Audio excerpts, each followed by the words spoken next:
Real Men of Real Estate with Steve Matley, construction manager and real estate developer, business owner, and educator. Did you know that right now there's 22,000 units deficit? Tunde Ogunwole, real estate development professional, Naval Academy grad, and veteran with a deep understanding of the public sector process. All of us want to live in thriving communities. Brian Fox, real estate expert and investor, dedicated to helping hundreds of clients make money in real estate every year. There's so much housing going in. The builders are begging for more land. Future company can come in, lease up space to employ those people who are living in the homes. We have to put the housing in place. That we either have to have houses, They want to make sure that there's a strong employment. logistics centers, things like information hubs. We are a shipping economy now. There's economies all over the country where their prices are doubling and tripling. Hi, welcome to Real Men of Real Estate. I'm Steve Matley. Today I'm joined again by Brian Fox and Tunde Ogunwole, and we're going to be talking from our quarantine spaces where we all are because we can't get to the studio. We're going to be talking about opportunities. There's a lot of opportunities out there. You may not have known that more millionaires are made in recessions than during booms. Today, I'm going to have Tunde share some of the opportunities that he sees in the commercial industrial sector. Tunde, interested to hear what you have to share on opportunities that are presented because of this issue right now. You know, thanks a lot, Steve. I think one of the things that we've always talked about as a group is that we're generally very optimistic, and we see the benefit of having that optimism in various parts of the cycle. So obviously all of us are calling, and we're calling in from where we are at home and in our respective offices, if you have a home office set up. And, you know, a lot of us are feeling some of this euphoria, and I think we're in kind of this phase here in terms of the anxiety or maybe denial. How long is the coronavirus? And there might be a little bit of fear setting in for some of you. One of the things that we wanted to do with this platform is to show that there are a lot of opportunities. And in commercial real estate, a lot of folks aren't as familiar with the industrial or e-commerce space. And if you're trying to figure out how to invest, I think the first place to start is really getting an education on what's in commercial real estate and specifically in the industrial e-commerce space, just because many of you might be ordering a lot of goods online. So as we kind of do that, I think the three main platforms I wanted to introduce today are more from a standpoint of educating yourself on what's in the space. And as a practitioner, I've been working in commercial real estate for about 20 years, as a developer for 5. And on the development space, there's 3 organizations that I think nationally and internationally are really good. North American Industrial Office Properties has people from all different backgrounds: developers, bankers, brokers. Everybody who's focused on office property in the realty space typically is involved here in North America. And obviously on industrial or e-commerce, I think this is an area where if you're interested and you really do want to either be in the space as a practitioner or investing, because we do see some opportunities, NAIOP is a good place to go, and talking to brokers about deals and what they're working on is a great way to do that. On this site, you can kind of see a lot of filters here in terms of individual course modules to learn a little bit more and get a strong background. If you're interested in a career, you can find out more about that. And then industry trends is something that we really wanted to highlight in these research reports. I pulled up a report that I thought was really interesting.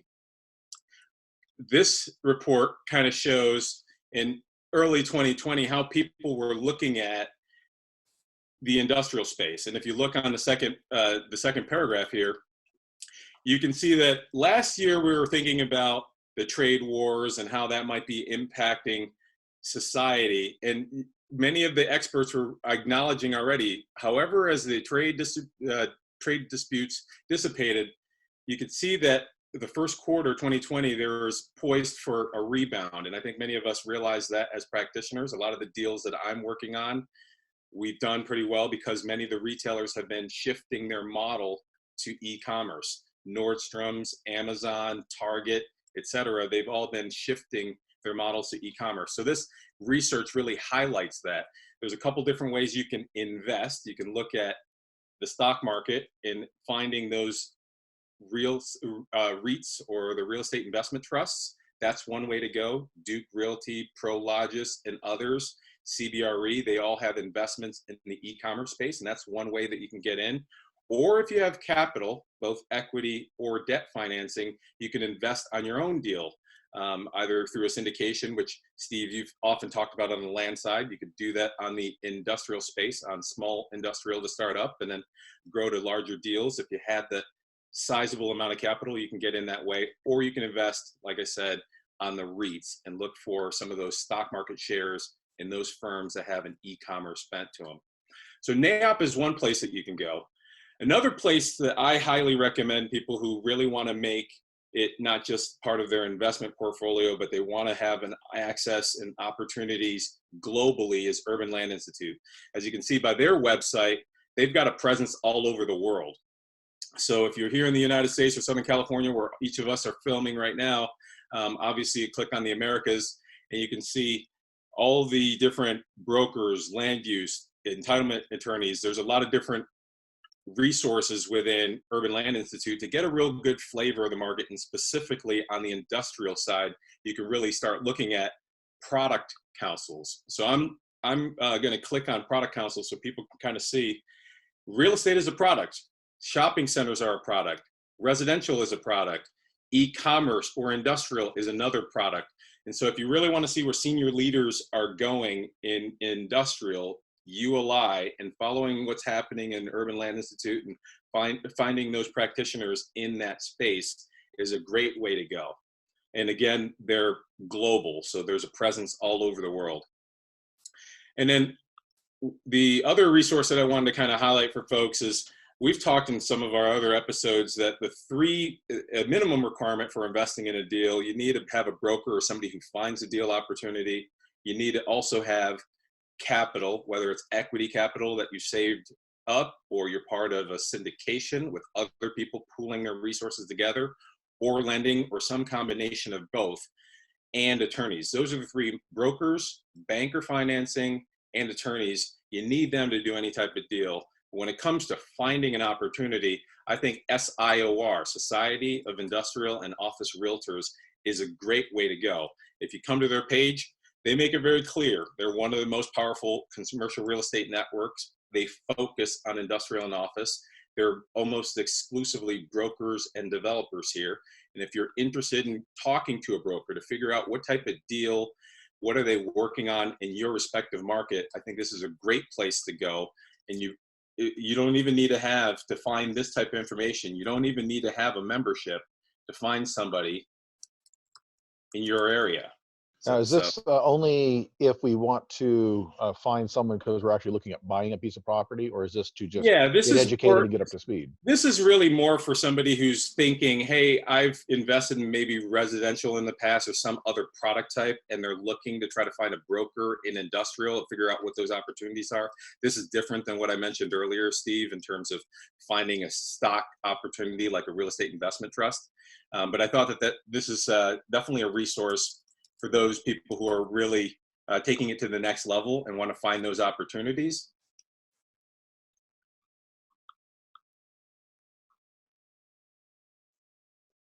So here you can just go through, and it's in alphabetical order. People who are in the Los Angeles area, industrial specialists, it gives you their background and their credentialing, and you already have their phone numbers, so you can call those brokers up and learn a lot more about what they're working on, what the size of the deals are, and what opportunities they're seeing in their market. So those are kind of on a high level, the three different platforms: ULI, NAIOP, and SIOR. And as I mentioned before, for those of you who are interested more on trying to find paper assets that they think are an easier way to figure out if you want to make an investment in the stock market now and you want to have a holding in real estate, there's a couple different firms that I've mentioned before. Prologis is one, Duke Realty is another. And so this is a way to start. I actually use this old school Yahoo Finance to start investigating some of the REITs and seeing what their financials look like. I guess I'll just stop it there because this is more of an introduction, and see if there's any questions that you had in terms of educating yourself on industrial opportunities. So what I hear from you, Tunde, is before you do anything, do your homework. Exactly. I think if this is the first time that you're diving into something, we really take a ready, aim, fire approach. So do your homework, get educated, and begin to prepare for what it takes to make that investment before you dive in. Okay, speaking and of we, which, oh, what is go ahead, that Brian. investment they would have to make? What's the minimum percentage of a project, even in a syndication, that they would need to come up with to get some expected returns? What do you think? Well, in a syndication, there's so many different ways you can come in. Right now, you see on my screen that I'm looking at a stock, but if you're doing a syndication, usually it's 15 to 20,000, depending on the size of the deal. Sometimes 20. It depends on where you are in the country. So 20,000, 15,000 ish, I think, is probably a minimum investment on a Do you think syndication. 20,000 is kind of across the board, the lowest you could possibly come in with on a commercial deal? I haven't seen many opportunities. I haven't been exposed to opportunities at a lower dollar amount than that. But obviously, if you're doing a real estate investment trust, it's obviously the cost per share is significantly lower. Sure. Sure. So I have another question then. So let's say someone has $15,000 and $20,000. How would they, so many questions come to mind as what syndications would do for them. I mean, obviously we know what syndications are, but could you just for 30 seconds describe the walkthrough of, if I've got 20K, I want to invest in real estate, I want to find an opportunity in the commercial industrial space or some other space that has to do with commercial. How would that whole story look like for me from start to finish in 30 seconds? Well, I don't do syndications, and I think that Steve might be better to talk about the setup on a syndication. But high level, what you're looking at is going to an investment group and trying to find different folks in your local area who are syndicating. They're looking for investors, and it's relatively easy. If you've gone to those real estate investment groups, you start asking questions, you're going to find somebody who's able to describe what deals they're working on. So hopefully you can find somebody in your market with a relatively small deal, a small enough deal where a $15,000 to $20,000 syndication opportunity is available to you. Talk to them about the structure of their deal. So at that dollar amount, you're usually looking at a smaller footprint office, industrial flex type of space in that market, depending on where you are in the United States. So have them describe the size of the building, the size of the land area, and what the deal terms look like. And I think that's one easy way of trying to put that money at work, is going to the real estate investment groups, finding somebody who has one of those deals, figuring out that they have a threshold that works, understanding the size of the land and the development opportunity, and then what the financials, what the returns look like, and see if it's palatable for you. Okay. Yeah, I was noting, Tunde, as you were talking, this whole situation we're in has created a large boom in the e-tail business in ordering things online, because we just can't get to where we want to go and get the things we want. And for whether you're staying inside to be safe or staying away from the stores just because the stores don't have any stock or aren't even open right now, it's created a boom in that shipping side. And that means there's going to have to be an expansion of the companies that provide that e-tail, which is exactly what you're talking about. These are the development companies that provide the physical facilities to make the e-commerce world happen. And I see that as a big benefit. And for those that don't have a lot of money, those REITs are very important, because that's like buying stocks or buying mutual funds or something. You can do with lot smaller amounts of investment. You're pooling resources with others, but you're able to invest in the real estate market instead of the stock market or in the bond market. And it's a matter, of course, you research them like you would any other stock or any other fund, but they're kind of like a mutual fund into real estate is really what they are. And those are very important. And I want to tell people out there, if you have IRA money, retirement money, and you're watching it take a beating in the stock market, you can set up a self-directed IRA and invest in real estate through self-directed IRAs or even self-directed health savings accounts if you have a high deductible health plan and an HSA to go with it. So there's options out there for people other than just what the 6 funds they were handed by their retirement fund manager. That's a great point, Steve. And another point to add on REITs, not only do you get the share appreciation as you do, or you seek to do in other stocks, you get the dividends. So every quarter, most REITs offer dividends. And so that's another way that you're getting some return on your money if you're going that route. And if you're doing it through retirement, you're tax sheltered. So those dividends are not taxable income to you, but they're adding up for your retirement. Well, thanks again, Steve, for giving me this opportunity to highlight some of the opportunities in industrial. All right, thank you. And I'm glad you brought up ULI. I actually have familiarity with them because of the work I do, both at the college, because I do work at architecture college, and also in the work we do with land development. The NAIOP I had heard of, but I wasn't that familiar with it. I actually was surprised they had all that education on there. So I'm actually going to be doing a little homework of myself on that end of it. As you know, I do more of the residential side as opposed to the office. And I am familiar with the SIR, of course, not being a realtor. To me, it's like going to what the multiple listing service or something to find things. But I think there's more resources there than what I was even aware of. So thank you for sharing that, Tunde. No problem. Thank you. All right, Brian, do you have any last thoughts? No, that was all great. I'm good. Fantastic. So for those of you that are stuck at home like we are right now, go ahead and look at some of the other content we have out there. Our show is actually up on Roku, the ones that are actually done in the studio, on Building Solid Foundations channel. You can search that out. Also, don't forget to like this video, subscribe to our channel, ring the bell if you want to get notifications of new videos. Share this with other people that may need to know this. Don't hog the information to yourself. We do this to share with other people. Please share with other people as well that you know. And feel free to leave a comment too. We'd like to know what you're thinking and what your thoughts are.